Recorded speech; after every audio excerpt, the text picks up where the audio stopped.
સુરત શહેરમાં રેગિંગના કારણે મેડિકલ કોલેજના વિદ્યાર્થીની આત્મહત્યાની કરુણ ઘટનાને લઈને ગુજરાત કોંગ્રેસે ગંભીર સવાલો ઉઠાવ્યા છે. ગુજરાત પ્રદેશ કોંગ્રેસના પ્રવક્તા ડોક્ટર પાર્થિવરાજસિંહ કઠવાડિયાએ આ ઘટનાને અત્યંત દુઃખદ ગણાવી રેગિંગ રોકવામાં શૈક્ષણિક સંસ્થાઓની કામગીરી સામે પ્રશ્નો ઉઠાવ્યા છે.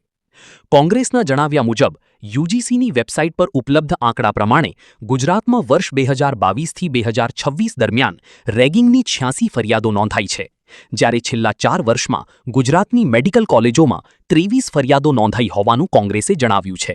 શું કહે છે, આવું સાંભળીએ. ગુજરાત રાજ્યના સુરત શહેરમાં જે રીતની ઘટના ઘટી, એક મેડિકલના છાત્ર વિદ્યાર્થીએ રેગિંગના પાપે જીવ ગુમાવવો પડ્યો, આત્મહત્યા કરી, ખૂબ દુઃખદ હૃદય વિદારક ઘટના.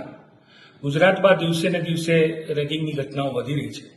વર્ષ 2012થી લઈને વર્ષ 2022 સુધી સમગ્ર ગુજરાતમાં 105 ઘટના અને છેલ્લા 4 વર્ષમાં ગુજરાત રાજ્યમાં 86 જેટલી ઘટનાઓ ઘટી.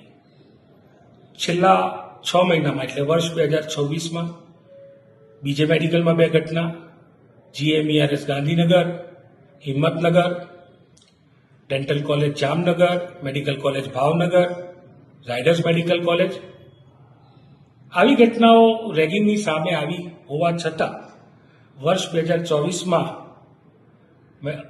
ધારપુર પાટણમાં એક મેડિકલના છાત્રએ જીવ ગુમાવવો પડ્યો હોય ત્યારે આટલી બધી ઘટનાઓ ઘટી હોવા છતાં છેલ્લા 4 વર્ષમાં 26%થી પણ વધારે કેસીસ જ્યારે મેડિકલ કોલેજમાં રેગિંગમાં સામે આવ્યા હોય અને મેડિકલ કોલેજો જાણે રેગિંગના હોટસ્પોટ બની ગયા હોય ત્યારે મને એવું લાગે છે કે સરકારે, મેડિકલ કોલેજના એડમિનિસ્ટ્રેશને, HODઓએ, એન્ટી રેગિંગ કમિટીઓ અત્યાર સુધી કોઈ એવી કડક કાર્યવાહી નથી કરી જેથી કરીને રેગિંગ જેવી ઘટનાઓ સામે વારંવાર આવી રહી છે અને આપણા નિર્દોષ વિદ્યાર્થીઓ જીવ ગુમાવી રહ્યા છે.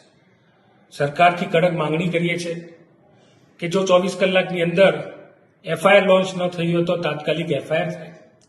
એન્ટી રેગિંગ કમિટી દ્વારા માત્ર સસ્પેન્શન કરી અને વિદ્યાર્થીઓને છોડી દેવામાં આવે એવું ન થાય, પણ ઉદાહરણરૂપી કડક પગલાં લઈ અને રેગિંગ પ્રથા બંધ થાય તે દિશામાં કડક કાર્યવાહી થવી જોઈએ તેવી માંગ છે.